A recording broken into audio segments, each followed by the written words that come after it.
All right, good morning, afternoon, wherever you're at. We're going to go ahead and get started for today. So do this. As you always hear and say every week, every eTruckBiz is not endorsed, sponsored, or approved, or otherwise affiliated with FedEx. So today we're going to look at several things. We're going to look at the volume like we always do. We're going to look at the CEO of UPS had some interesting comments recently, so we'll look at what's going on there. We're going to understand how a CSP's daily urgent problem is being modified. What is a daily urgent problem?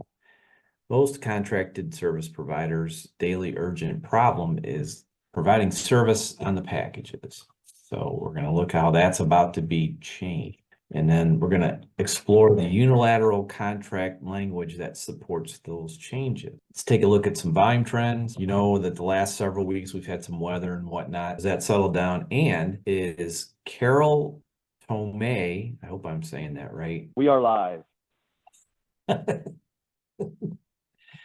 Sorry for the technical difficulty. We already said all these things. Okay, great. All right, let's try it again. Volume trends. As the weather settled down, is Miss Tomei right? Carol Tomei is the UPS CEO, just so you know. So interestingly, during the last earnings announcement that UPS had, which was a few weeks ago now, Miss Tomei, if you look at the bottom here, it says UPS said it has been winning back business that went to rivals like FedEx during the company's tumultuous labor talks that wrapped up last summer. 60% of that business has been returned, Tomei said. 60%?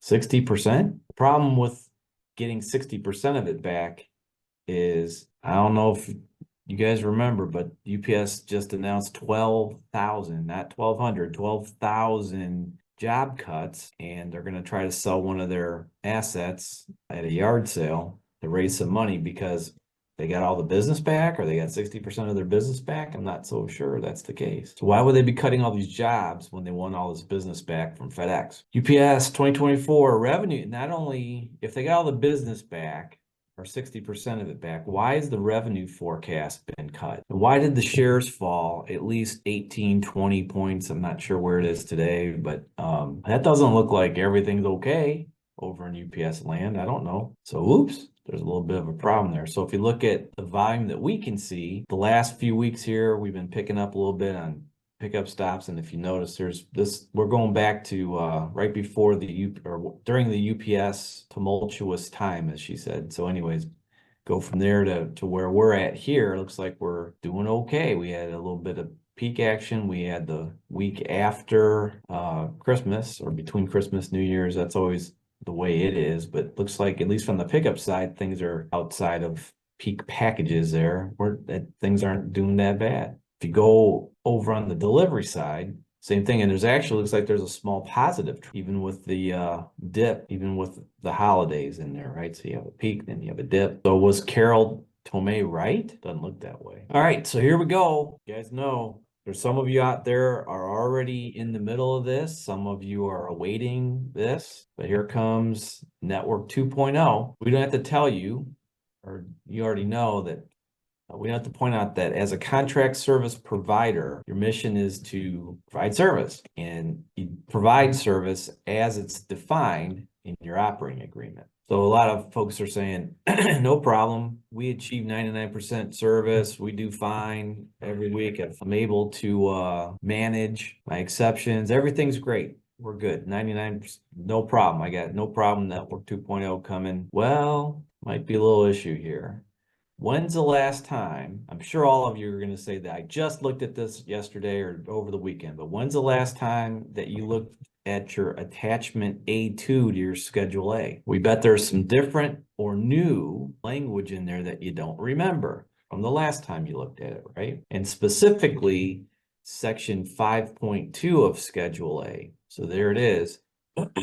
There's some changes in here. There's some new wording in here that you probably need to be aware of. So anyways, one of the things it says ISP agrees to achieve a daily inbound local service level of at least 98.5% of the daily inbound local service level attained by either the FedEx station or the FedEx ground district, whichever is higher in each station, out of which you, the ISP, provides contracted services. So as we just said, the contracted service is 98.5. You know what? There's nothing new here. Well, wait a minute. Later in section 5.2, you'll start to see some wording here. So it says ISP further agrees to achieve the applicable time-definite delivery service standards for each FedEx Express service or combination of FedEx Express services, and that its failure to achieve any time-definite delivery service standard shall be a breach of this agreement, regardless of ISP's daily inbound local service. I hope this is very clear. And if anybody has any questions, don't be afraid to ask them. We'll wait till the end, or you can do it now. It's fine, but you want to ask some questions about this. It's very, very specific. We call it a pro tip. These words were added to the contract on purpose. This is very deliberate, and they are definitely spelling it out here. Now, keep going. As you are aware, they get terminated or non-renewed for poor service. Everybody is painfully aware of that. But now that means service of all types. So it's not just inbound local service as it used to be defined. We've already seen somebody in Arkansas lose their contract over their time-definite service. He had great inbound local service. Everything that happens today, everything that everybody's used to, hey, that was fine. But he had very, very bad time-definite service. So, and it's with every contract termination. There's usually more to the story, but in this case, his time-definite service was very, very bad. So he's no longer around. So gone are the days of staying out of the penalty box for just achieving 98.5 or better inbound local service. We cannot stress that enough. In fact, we think it's so important that everybody starts to understand this today. And as they started the program and as they started to move some of the volume over, were they as focused on it? Were they holding folks accountable for it like they're going to in the future? No. And if it was really bad, like the guy in Arkansas, they offered his services to the industry. But going forward, and as we get into the springtime and a little bit beyond, they're going to start enforcing the contract.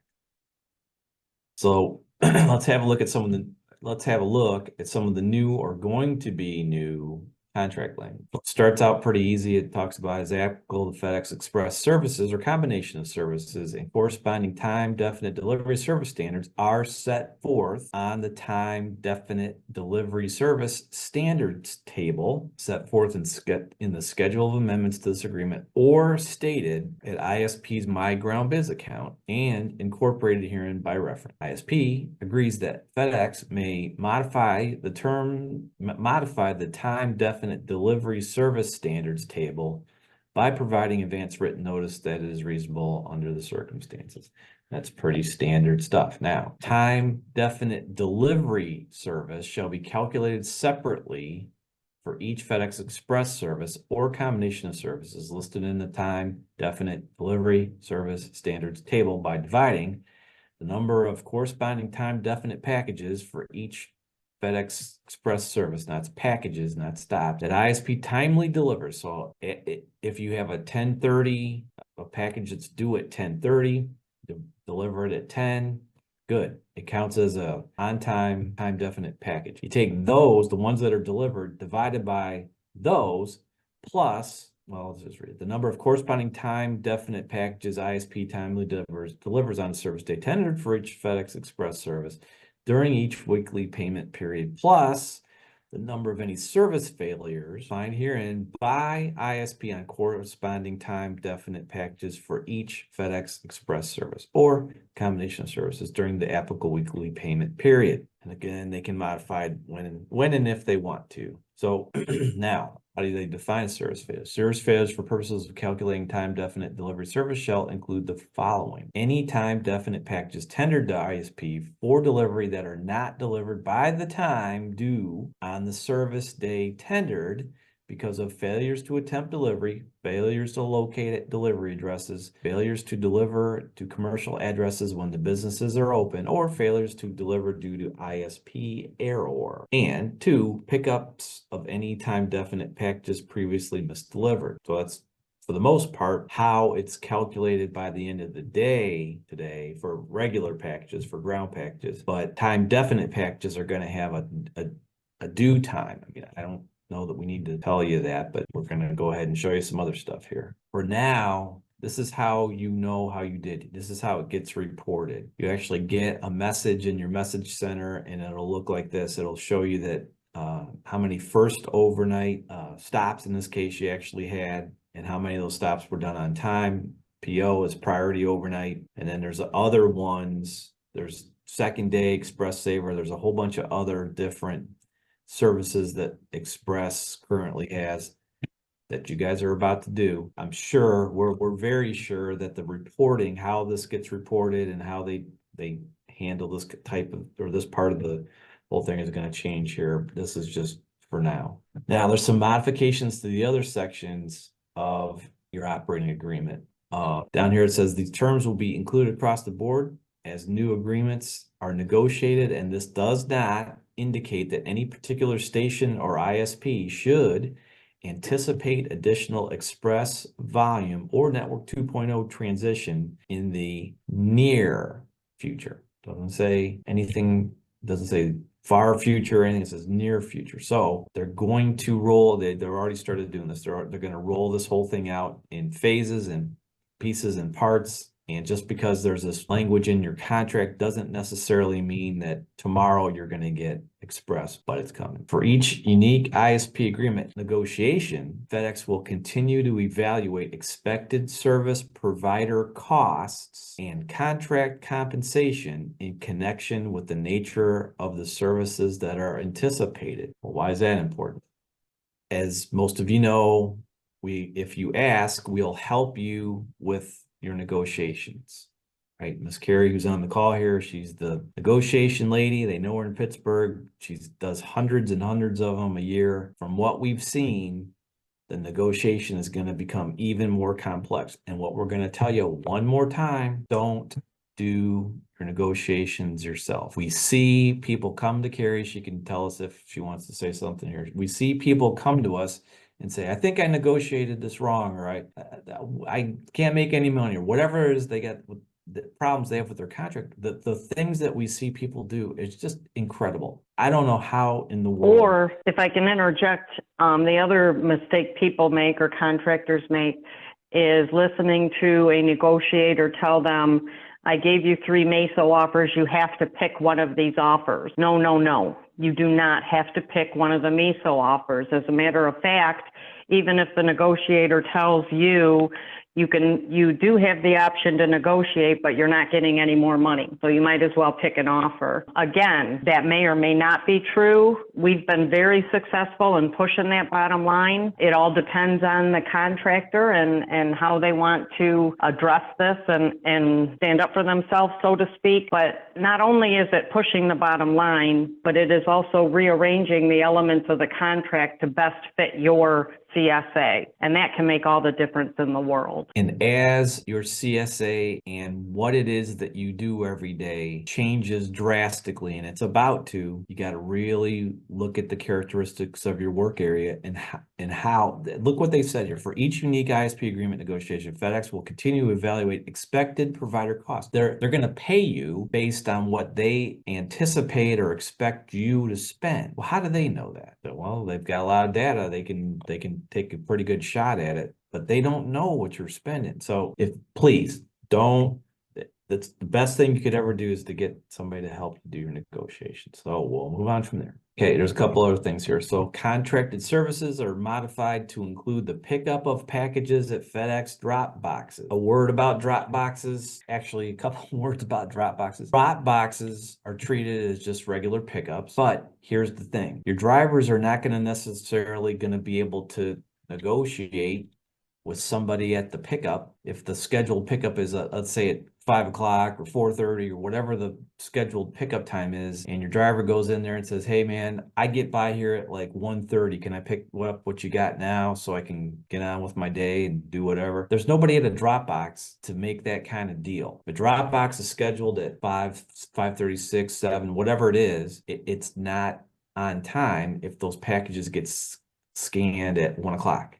Or whatever's there at 1 o'clock. You can't leave something in a Dropbox and somebody says, well, I went by that box at 1 o'clock, and that's just the way it is. Dropboxes about to become a very, very big deal. In addition, services at FedEx Dropboxes include stocking and is applicable and noting any damage or maintenance needed. So your drivers are going to have empty boxes and supplies and stuff, and they have to restock the Dropbox. It's part of the pickup obligation. Scheduled visit to a Dropbox or other visit where at least one package is picked up shall be a pickup stop for which FedEx Ground agrees to pay the negotiated stop charge. A single visit to a location of a customer that has contracted for both express and ground pickup service constitutes one stop, not two stops, one stop. Simplified language clarifying that stop charge will be paid for any stop that includes pickup stops. And oh yeah, there's one more thing. FedEx Express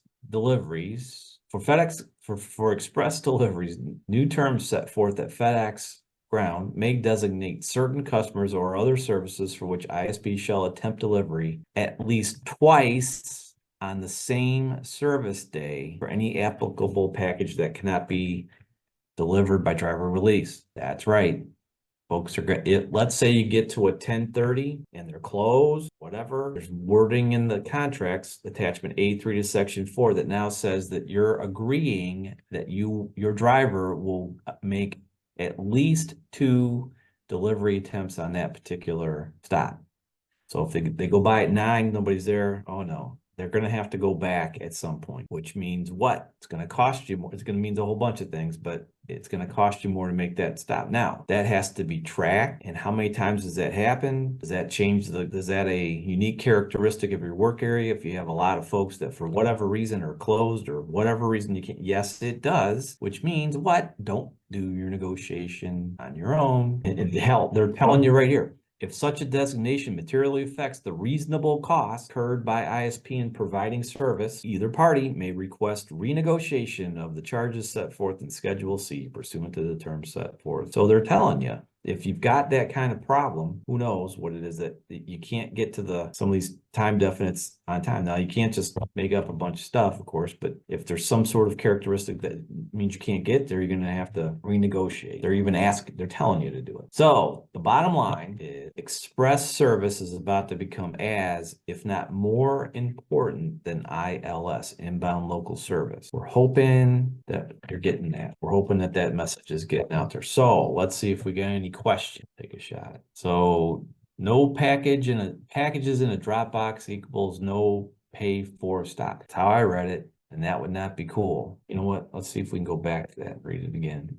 Scheduled visit to a FedEx Dropbox or other visit where at least one package is picked up shall be a pickup stop. Usually though, and I don't know, I'm not saying they all are like this, but usually there's at least one or something in a Dropbox. They don't put those Dropboxes in the middle of nowhere, although I'm sure there are some. Hopefully that doesn't happen. What percentage of stops are expected to be time definites? We know that we've seen some data on this. Okay, so express stops, not necessarily package volume, because it's less, but stop wise, it should almost double your stops. In fact, one of the things we didn't talk about, and we were going to put into this presentation, but we're kind of thinking one thing at a time. 54% of Express's stop volume are actually same day on call pickup stops. So they do more pickup stops than they do delivery stops. Not a whole lot more, but some of them. But most of those are same day on-call pickups. Those are going to be measured as well. We didn't want to get into that yet, but that'll be another thing, which is actually good because that's a whole bunch more stops, right? So when we're talking about how many more stops you guys will eventually have now, will they give them to you all at once? They haven't done that yet. It remains to be seen if they're going to. It looks like maybe at some of these, we'll call them new co-locations now, it looks like they're going to go when they turn the switch. Looks like they're going to do it in a big way. So that's the other thing here, and that's a subject of a whole nother webinar, seminar. Maybe we'll do something in person or something. That's going to be a big deal when you have basically twice as many stops to do, just like that. That or something like that is coming. Okay, so there's another question. Even if we are mostly HD side, it will double our volume. I guess you're saying if you're mostly residentials, there's a lot of residentials out there too. I mean, I don't know. The characteristics of everybody's work area are different, right? So we can't tell you that it's actually going to double the volume in your particular CSA, but it's going to be a lot more. I'm going to put it that way. It'll happen. So if you have any more questions, put them in the question box real quick. You would. Do you believe they will do large metro areas last? Actually, we know we're not letting on some of the things we do already know, and that is true. Large metro areas are not going to be some of the first to get turned on. They got to make sure that they can do it. Not just contractors can do it. FedEx can do it. Everybody can do it. It's going to take a while. But yeah, large metro areas are not going to be first ones to get turned on. However, there are two of them that we know that they are going to turn on, except I can't tell you what they are, but there are two large metro areas that they're going to start out with in the June-July timeframe. So feedback, good or bad, are you hearing from the stations that already rolled out? So it's interesting. Every time these stops and packages come to a new terminal, it seems like the contractors have just like those of you that know us or know me, that you know that I always say, there's 6,000 contractors and there's 6,000 best ways to do everything, right? Same thing with these. Looks like when the time definites hit a terminal, they're doing it different. They're putting on trucks, they're not putting on trucks. They're ignoring them, they're not ignoring them. They're sending somebody out early, coming back, get more. There's all kinds of different ways people are trying to deal with this. But it appears from what we've seen, even though there's an initial shock to the system, it looks like, and I don't know what percentage to say it might be right now, but it looks like eventually some of the contractors get it, that they're going to have to change what they do. They understand that there's a monetary reward for meeting the service standards set forth by FedEx, that it's actually worth it to do this. And they start getting it. They start using some of the systems. We have the folks, we have the new driver app out there, the new optics app. Actually, the new optics app, new version just hit today in the store. So those of you that use the optics app need to go out there and download the new version, because it's all about time definites and how to track them. What the folks finally figure out that they need to track these time definites all morning, and when drivers get in trouble, what to do about it. It's all about awareness. It's all about making sure the drivers are getting the word, hey, you got to get these things delivered. It's no joke. It's not optional. They're going to have to do this, and life is changing, right? So eventually the folks like it, because once they figure out how to make sure that it gets done, they're actually seeing the revenue increase. And that's a good thing. The initial shock, though, it's the problem. What is the typical notification, advanced notes fed? So they were given, I think it was 90 days they were doing there for a while. Some folks said that they didn't have 90-day notice. I don't know. But they do give notice. It's not like they just turn it on the next day. You'll know when they're about to put some express into the operation. Actually, there were some terminals that were supposed to get some express volume here by now, by the 1st of February, March, and those have actually been pushed back. Why? Don't know, but it's coming. When the new fiscal year starts for FedEx, which will be June 1st, I think. It's either May 1st or June 1st. I'm pretty sure it's June 1st. The ground designation, express designations, all those different things are going to go away. And it's just going to be FedEx. And at that time, they're going to start rolling this out in a much bigger fashion than they have already. Now, not everybody at one time, and you might not see it for a year, but they're going this way. This is actually going to happen. Told that senior FedEx execs are meeting this week. Then next level below that, the following week. When can we expect to hear who is rolling out next and when? I'd guess probably after that. I think they already have a schedule. They just are trying to decide. And there might be some other things, you know, maybe these terminals need to have it. Some do, some don't. Just depends on the stability of the contractors in the terminal. You can't necessarily put all this volume in a terminal that's in trouble. Although I guess you could argue that there's some of that everywhere. Here's the thing. Here's the thing that's definite. They went about a year and a half ago now, they went in front of Wall Street and they told Wall Street that they were going to save billions of dollars. And the only way to do that is to put all the Network 2.0, all of the One FedEx, everything in place. They have to do that. They can't say, whoops, sorry guys, we screwed up. Now we can't do it. They can delay it. Maybe they might be able to delay it, but it's coming. It's going to happen. No question about it. So it's just a question of when. And yeah, you'll know. Probably pretty soon. We get notified, I don't know, probably right after the terminal gets notified or right at the same time that when they open up different new terminals. So I don't know. We're expecting to see it as well, or we're looking forward as well. Are there any more questions? There's another one. Our terminal have been having problems with package handlers not scanning or misloading packages to our truck. Last meeting that we had about this Network 2.0, we had asked if these time definites are misloaded or not scanned, it will still be our fault. How can I prevent this from happening to me? Our manager had said it will still be our fault. So Bob, are you out there? You hear me? We can hear you now. Do you have any thoughts about this one? Well, if it's on somebody else's truck that's not in your area, there's not much they can do. But if it's in there, then yeah, you're gonna have to deliver it. It may be across town, but you know, how many are you one side of Columbus to the other? Relatively, you know, speaking, most areas are touching each other. But I would expect that, yeah, those will be ones that you'll have to deliver. So it's kind of like anything else. You got to get everything delivered anyway, right? But the thing is, the folks, you know, the customers, you got to think about what's going on here. The customers, let's say they're paying extra for something, whatever it is, to be delivered by 10:30. The customer doesn't really care if somebody put it on the wrong truck, didn't scan it. They don't want to hear the customer doesn't want to hear all the problems. They don't care. They just want the service that they paid for. Now, that doesn't mean that, you know, that what that means is whatever something like this happens, it has to be hunted down, and you know that these kind of things have to be fixed. And I get it. I understand the preload thing. I've heard the preloads the preloader doesn't preload the packages the right way. I heard it yesterday. I heard it the week before that. I heard it 20 years ago. I heard it 30 years ago.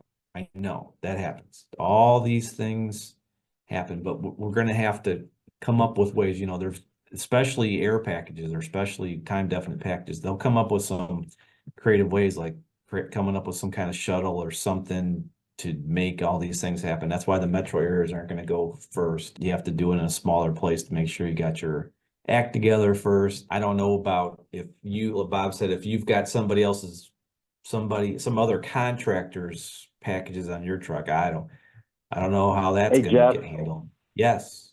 Hey, also too, those are the last things to come down, most likely. So your drivers should already be at their trucks, everything else loaded in and waiting for those packs. And then FedEx will all clear and hey, everyone got your packages. Make sure you don't have somebody else's. Yes, we got them all on the road moving. So those are going to be the last things coming down from my understanding, because those are the ones that are being waiting on coming in from the airport. So, you know, your 7s and your 5s and your 8s, those will trickle down throughout the day. But your 10:30s and your noons, those will be coming down, I would think, at the very last. Which what you're saying is the driver can be involved in knowing where they're at and that kind of thing, right? Not just the preloader. Yep, this is mine, this is mine. Nope, this isn't mine, this is Joe's.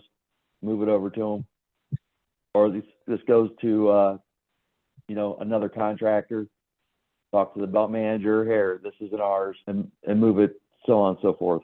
When that kind of stuff happens, make sure what do you have to make sure you do? The only way you can have an argument with FedEx. Make sure it gets scanned to your truck. if one Make comes sure in. everything gets documented. So if you've got a, whatever, somebody's package on your truck or vice versa, whatever's going on, those things have to be documented. On this day at this time, we found this package. The package number was X. It was on the wrong truck. It was this or that. You have to document that because FedEx, yeah, they're going to try to tell you, well, you need to go out and deliver. Well, I can't because this and that. Arguments don't work with FedEx. Documentation does, right? There's your pro tip of the day. If that stuff starts happening, just make sure you're documenting. 20 to 50 packages.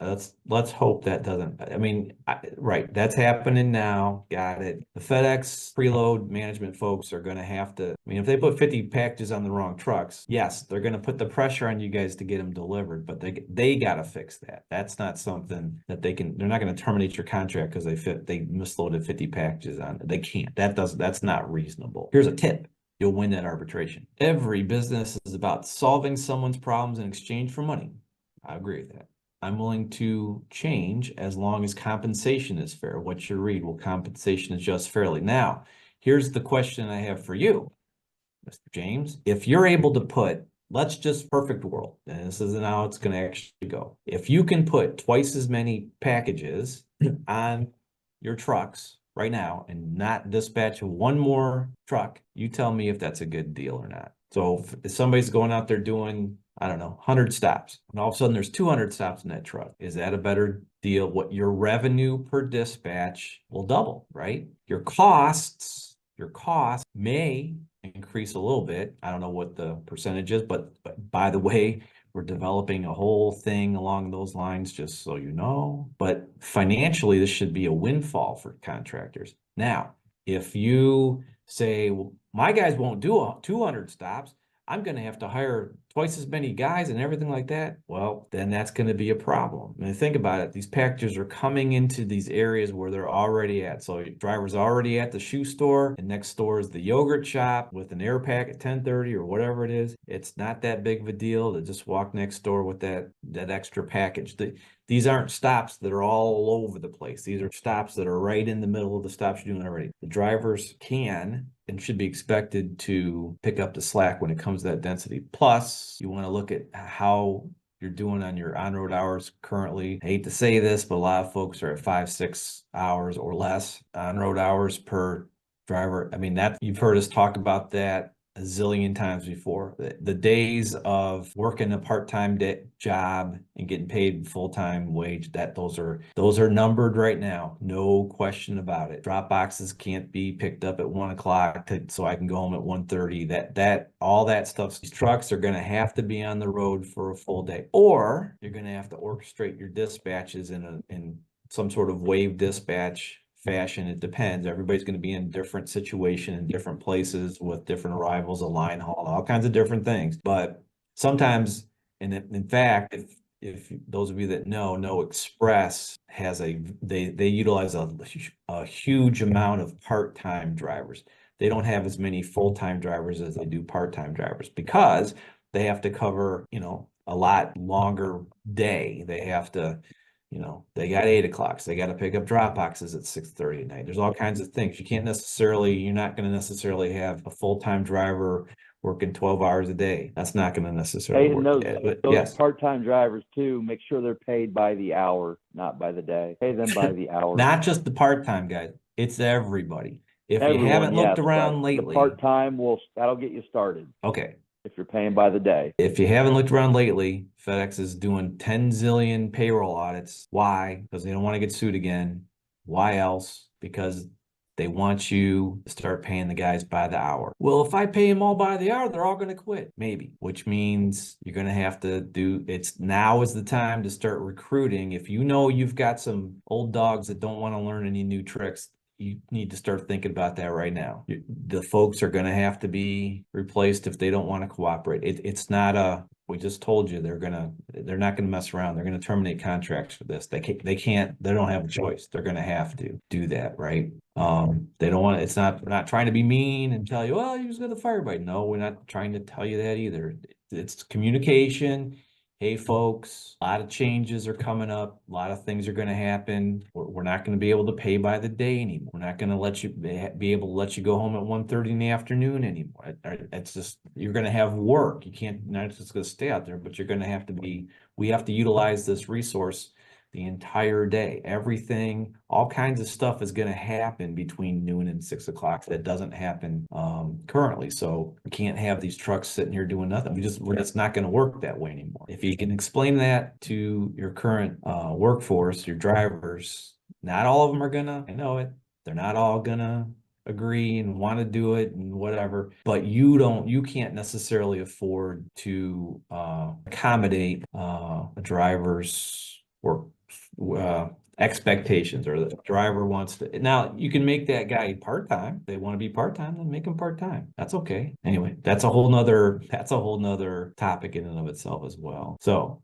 anyways, we'll go back to the, will compensation adjust fairly? From what we have seen, first of all, in the test terminals, most folks are getting paid actually a significant amount more for these express stops to get them done. As long as you make the service, it's actually a pretty good deal. We have seen what a full-blown integration looks like, and the huge amounts for express stops aren't there anymore. But on a per stop basis, they are actually paying a little bit more per stop for all of your stops, not necessarily just the express.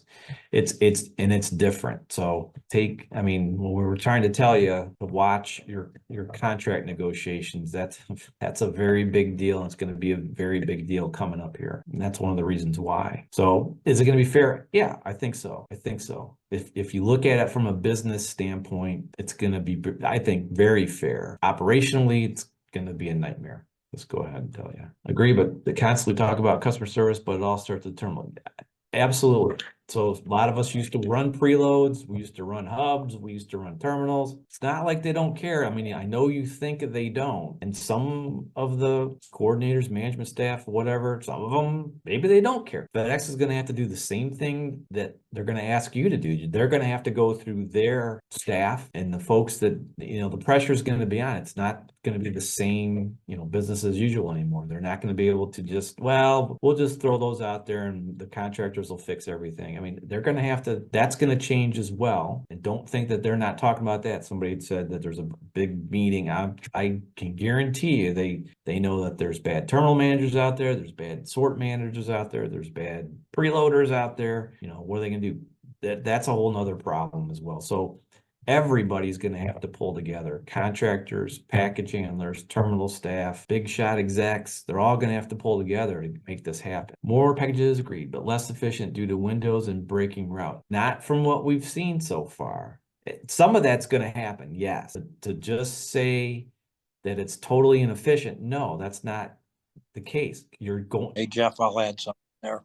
Okay, yes. Yeah, because you're going to be adding a lot of density with the 1700 stops and the 8 p.m. stops. So those do become more efficient. Do you run inefficient on your 1030s? Yeah, you're going to, especially if you have a 9:30 dispatch time, you will run more inefficient then, but then you have to make it up on the back end. So you'll have different stops per hour based on the type of service levels and throughout the day. So that's something you want to think at. And that's about all I got, Jeff, before I start hacking. Hey, Jeff, also just Yes. to add too, that's where the dynamic anchors come in. I'm working with probably close to a dozen contractors out in California right now, and they've all started implementing the new routes using the dynamic anchor. The dynamic anchors and Break it up, Bob. Can't hear you. I'm not sure what he said. Something about using dynamic anchors, which yes, that's what we need to do. But that's a part of the whole thing. We need to think about how we're going to do this different. Look, just here's another thing about FedEx Express. Currently, they do this, right? Oh, they pay their drivers by the hour. Okay, got it. UPS does this. Oh, they pay their drivers $9 zillion an hour, right? If you put twice as much revenue, or maybe not even twice, let's say you put 60, 70% more revenue on a dispatch, could you not pay those drivers more per hour? Don't pay them by the day, but start paying a competitive wage per hour at that point? The answer to that is yes. And if you're paying the folks more per hour, Should you expect them to perform how you need them to perform? Yeah, that's coming. You're going to be able to do that. This can and does happen. It's not like it's a brand. They're not reinventing the wheel here. UPS does this. Express does this. Other folks do this. This isn't, we need to try to think about how our businesses can look past, how are things going to look a year after the integration happens for your particular contract. It's a good thing. Like I said, we've seen some numbers from some fully integrated operations. These are going to be damn good businesses. The value of these businesses are going to increase, not just because the revenue's going up, but I know you're saying the efficiencies are going to go down. And as Ken said, in the mornings, yeah, a little bit of that happens, but the density in the afternoons just gets crazy. It'll be good. It'll be okay. We'll be able to make some money. We just have to change what we're doing. And you're doing it for a longer time period in the day. I hired two new, here's another comment. I hired 2 new drivers, paying them by the hour. I'm having trouble with this because they are not delivering 180 stops within the 8-hour day. They're costing me more money than I pay them by the stop. I'm stressing over this. It's difficult. What can I do? How about you boys before I say what I always say? Elena, hey, I'll be in touch and we can look at your numbers. Where are they missing? Are they dragging their feet? Is that why they can't do the 180? If they were doing it before, they should be able to do it now, but I'll be in touch. So there's what I think now is a foreign concept currently out there. There's something called P&D methods. What does that mean? So Bob, Ken, what are P&D methods? The proper way to work a truck, meaning the selection area. You're even before you get to the selection area, what do you do when you stop the truck? Then you go into the selection area, then you go to the delivery. All of those things are methods that you have to do. But majority of drivers lose time by having poor methods, and their poorest methods are in the selection area of the truck.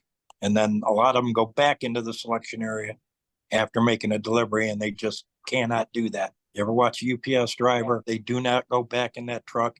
They're off to the next stop. So a UPS driver doesn't stop the truck, check his cell phone, text 3 people, walk out the wrong side of the truck, forget where the box is. I mean, we've got video of this if you want to see this. We got an amazing comparison. There's a way to do this. There's a method. You do the same thing all the time. UPS is militant about this, and that's how those guys can do 200-300 stops a day or whatever they do. I mean, that's because it's the same thing every time. They don't do things that waste time, and it's actually easier on a driver. That's another thing. The drivers, like anybody else, they just want to know what they're doing, and things are organized and things happen.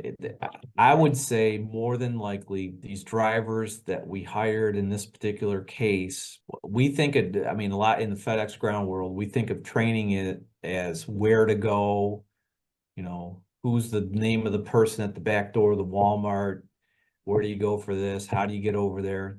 That's great, but that's not training a driver. Training a driver is all those things plus training proper P&D methods, right?